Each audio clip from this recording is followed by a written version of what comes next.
శ్రీకాకుళం జిల్లా జేఆర్పురం పిఎస్లో POCSO case నమోదైంది. ఆటో డ్రైవర్ పిన్నింటి రామారావుపై ఫోక్సో కేసు నమోదు చేశారు పోలీసులు.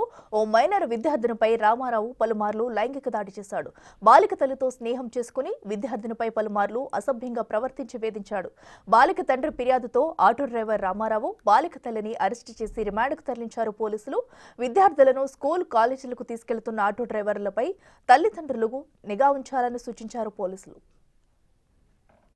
జేఆర్పురం సర్కిల్ పరిధిలో ఉన్నటువంటి ఒక పోలీస్ స్టేషన్లో ఒక గ్రామంలో ఈ యొక్క 13-14 సంవత్సరాల ఒక మైనర్ బాలికని ఒక ఆటో డ్రైవరు గత సంవత్సర కాలంగా ఆమె పట్ల చాలా సెక్సువల్ అబ్యూస్ చేస్తున్నాడు. ఆమెను ఆటోలో స్కూల్కి తీసుకువెళ్ళే విధానం, తీసుకొచ్చే విధానంలో ఆమెని చాలా సెక్సువల్గా అసాల్ట్ చేయడం అనేది చేస్తున్నాడు. ఈ ఆటో డ్రైవర్కి ఆ అమ్మాయి తాలూకా తల్లికి ఉన్నటువంటి ఒక రిలేషన్షిప్లో అతను డైరెక్ట్ ఇంటికి కూడా వెళ్ళిపోతుంటాడు.